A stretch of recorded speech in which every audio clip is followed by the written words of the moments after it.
Exam का pressure? मैं हूं ना। अभी सब्सक्राइब करो हमारे new channel the Gaurav Jain clips. तो हमारी शुरुआत होती है एक शब्द से जिसको हम बोलते हैं डिसोल्यूशन ऑफ पार्टनरशिप फर्म। एक शब्द और आता है जिसको हम बोलते हैं dissolution of partnership.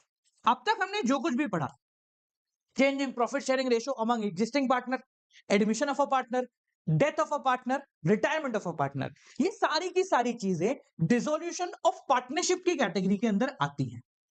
Dissolution of partnership का मतलब जिस एग्रीमेंट पर अब तक हम चल रहे थे, जो प्रॉफिट शेयरिंग रेशियो अब तक हम बांट रहे थे, आने वाले समय में हम वैसा नहीं करेंगे, हम उसमें बदलाव करेंगे, हम उसमें चेंजेस करेंगे।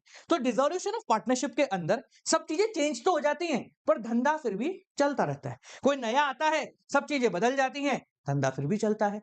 कोई पुराना चला जाता है, सब चीजें फिर बदल जाती हैं, पर धंधा फिर भी चलता है। बट आज जो पढ़ने वाले हैं वो है डिसोल्यूशन ऑफ फर्म, यानी एक ऐसी कंडीशन जहां पर आपका धंधा बंद हो गया है, पूरी तरीके से ताला लग गया, कंपनी तहस नहस हो गई, सारे बोर्ड फाड़ के फेंक दो, ऑफिस को शट डाउन कर दो, सारा कच्चा माल पक्का माल बेच बाच के घर चले जाओ। ये होता है डिसोल्यूशन ऑफ पार्टनरशिप फर्म। जब डिसोल्यूशन ऑफ पार्टनरशिप फर्म होगा तो हमारे पास जितनी भी सामग्री है हम उन सबको बेचेंगे और जो पार्टनर है उनको पैसा मिल जाएगा। इसको इस तरीके से समझो कि मान लो आपकी एक सोसाइटी है, उस सोसाइटी में अलग अलग घर हैं और हर घर में से बहुत सारा कबाड़ आपको बेचने की जिम्मेदारी मिली।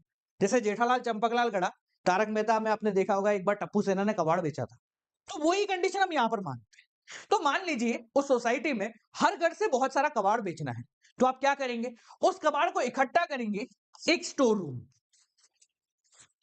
क्या करेंगे, एक स्टोर रूम में इकट्ठा करें। तो सबसे पहला काम क्या हुआ, घर से कबाड़ लेकर आओ, उन सबको स्टोर रूम में इकट्ठा करो। अब अगर वो कबाड़ कंप्लीटली बिक रहा है तो बेच दो, नहीं बिक रहा तो पर सामान ये 100 रुपए का, ये 200 रुपए का, ये 500 रुपए का एक एक करके बेचो। कंपनी भी कुछ इसी प्रकार से काम करती है। जब कंपनी को डिसोल्यूशन करना होता है, मतलब सब कुछ बंद करना होता है, तो वो एक स्टोर रूम बनाती है जिसको हम बोलते हैं कंपनी का रियलाइजेशन अकाउंट। तो रियलाइजेशन अकाउंट क्या है, ये एक तरीके का स्टोर रूम है जिसके अंदर हम सारा कबाड़ इकट्ठा करेंगे, फिर एक एक करके बेचना शुरू करेंगे। तो इस पे आते हैं, उससे पहले थोड़ा थ्योरी है इस चैप्टर में, वो समझ लो। तो जब डिसोल्यूशन किया जाता है तो क्या करना है, कंपनी बंद करनी है। तो कंपनी के पास जितने भी एसेट है उन सबको रियलाइज किया जाता है, यानी कंपनी अपने सारे एसेट्स को बेच देगी ताकि जिनको पैसा चुकाना है उनको पैसा चुकाए और जो पार्टनर है वो चुपचाप अपना बचा हुआ पैसा अगर बनता है उनका तो लेके घर चले जाए। तो कंपनी सबसे पहले अपने सारे एसेट्स को रियलाइज करेगी, सारी लाइबिलिटीज को पे करेगी और अगर कुछ बैलेंस बच जाता है तो वो पार्टनरों को दे दिया जाता है या उनसे ले लिया जाता है और हमारा धंधा पूरी तरीके से बंद हो जाता है।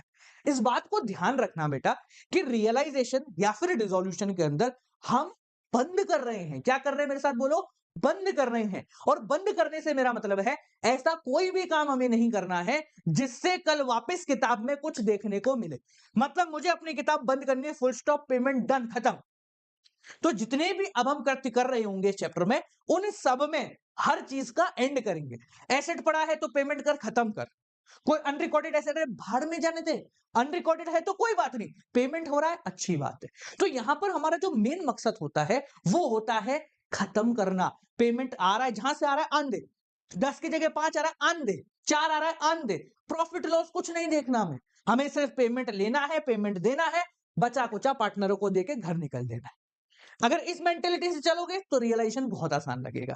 अब हम बात करें कि डिसोल्यूशन कब होता है, तो डिसोल्यूशन तब हो सकता है जब पार्टनर ने पहले से एग्रीमेंट बना रखा हो कि भैया ठीक है चलो हम कर लेंगे, तो अपनी इच्छा से मिल गए, इन्होंने कर लिया by notice. Dissolution by court, कुछ गलत काम कर रहे हो तो कोर्ट ने कर दिया, या फिर कुछ ऐसा काम हो गया जिस वजह से हम अब धंधे को आगे कंटिन्यू नहीं करना चाह रहे। समझ में आ गया। अब जब डिसोल्यूशन होता है तो चार प्रकार की चीजें बनती है, एक एक करके चारों को समझेंगे। पहले समझो रियलाइजेशन अकाउंट, चारों के नाम सुन लो कौन कौन से हैं। पहला है रियलाइजेशन, दूसरा पार्टनर्स लोन, पार्टनर्स कैपिटल और बैंक, ये चार खाते हमारे बनते हैं। सबसे पहले पकड़ते हैं रियलाइजेशन अकाउंट। ये क्या है, तो जैसा हमने शुरुआत में बताया था जनाब, ये है स्टोर रूम। ध्यान से समझना, पहले पूरा कॉन्सेप्ट समझा रहा हूं, उसके बाद एंट्रीज की बात करें। तो वही कंपनी है जिसके पास बहुत सारे एसेट्स हैं, फर्नीचर है, टेबल है, चेयर है, कोई पेन है, मान लो बोर्ड है, कोई कैमरा है, लाइटिंग्स वगैरह हैं, और भी बिल्डिंग है, कोई मोटरसाइकिल है, बहुत सारे एसेट है। अब सारे एसेट्स को कंपनी सबसे पहले क्या करेगी? एक स्टोर रूम में भरेगी। क्या करेगी? एक बड़े से स्टोर रूम में सारे के सारे एसेट्स को इकट्ठा करेगी। जब सारे एसेट्स एक स्टोर रूम में इकट्ठे हो गए, तो देखेगी कि भैया ठीक है, ये तो हम बेच के पैसा ले सकते हैं, पर उन लोगों को भी बुला लो जिन्हें हमें पैसा देना है। यानी कंपनी सेकंड काम करेगी, इसके अंदर सारी लाइबिलिटीज भर दे। सुनना वापस से, क्या करा कंपनी ने? कंपनी सबसे पहले जितने भी उसके पास एसेट हैं जिनको बेच के पैसा बन सकता है, भाई जब धंधा बंद करने की बारी आती है तो हम पड़ी हुई कोने में पड़ी हुई पिन भी बेच के पैसा निकाल सकते हैं।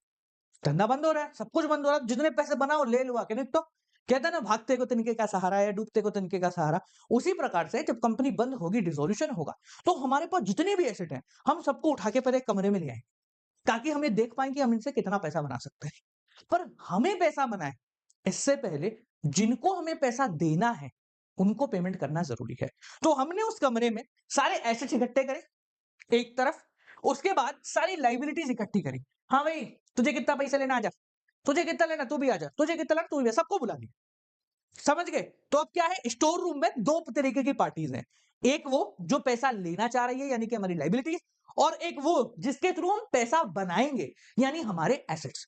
अब तीसरा काम जो हम करते हैं उस स्टोर रूम में, ध्यान से सुनना, जब हमने स्टोर रूम में सब कुछ भर दिया तो ये क्या है? अब ये हमारे लिए एक कबाड़ है। क्या है? कबाड़ है। आपने कभी कबाड़ बेचा है? तो कबाड़ में जब तक सामान नहीं आता तब तक सामान होता है, मेरा पेन है, मेरी कॉपी है, मेरी किताब है, पर जब वो कबाड़ी के पास पहुंच जाता है वो उसके लिए सिर्फ कबाड़ हो जाता है। क्या हो जाता है? कबाड़। उसको फर्क नहीं पड़ता कि ये कभी टेबल थी, ये कभी चेयर थी, ये कभी पेन था, उसके लिए तो ये सब क्या है? कबाड़। उसी प्रकार से जैसे ही आपने स्टोर रूम में सारा सामान भर दिया, अब ये सामान आपके लिए क्या बन गया है? कबाड़। अब इस कबाड़ को आप क्या करोगे? बेचोगे। क्या करोगे? बेचोगे। तो भैया इसको सेल करना शुरू कर देंगे हम। देखो ऐसा भी हो सकता है कि कोई हमारा भाई राम है जो हमसे 1 लाख रुपए मांगता है, वो बोलेगा देखो यार, पैसे तो तुम मुझे दे दोगे, पर है ना, मेरी नजर बहुत समय से तुम्हारी उस गाड़ी पे थी यार, तो देखो अगर कुछ हो जाए तो तुम भी तो गाड़ी बेचोगे ही। तो एक काम करो, मुझे पैसे मत दो, मुझे गाड़ी दे दो। पॉसिबल? तो ये भी पॉसिबल है कि कोई लाइबिलिटी किसी एसेट के थ्रू सेटल हो जाए। ठीक है, तो हम क्या करेंगे? उस कबाड़ को बेचने की कोशिश करेंगे, सारे कबाड़ को बेचेंगे, सारी लाइबिलिटीज को बेचेंगे, और उसके बाद अगर कुछ प्रॉफिट या लॉस निकलता है, इन केस कुछ निकलता है, तो वो बेचारे पार्टनर्स को हम बांट दें। समझ में आ गया क्या है? तो ये पूरा जो स्टोर रूम है इसको हम बोलते हैं रियलाइजेशन अकाउंट। ये एक नॉमिनल अकाउंट होता है। नॉमिनल अकाउंट का मतलब क्या है? Debit all expenses and credit all income. सारी इनकम को क्रेडिट करना है, सारे एक्सपेंसेस को डेबिट करना है। ये बनता है सिर्फ डिसोल्यूशन के समय पे, यानी कि इसके अलावा जिंदगी भर कभी भी कोई भी फर्म डिसोल्यूशन के अलावा नहीं बनाएगी रियलाइजेशन अकाउंट को। समझ में आ गया? अब एक चीज ध्यान रखना, क्यों बनाते हैं सर इसको? इसको बनाते सिर्फ एक वजह से है, ताकि एसेट्स और लाइबिलिटी का सारा पेमेंट कर करा के अगर कोई प्रॉफिट और लॉस निकल रहा है वो कितना है ये पता कर ले।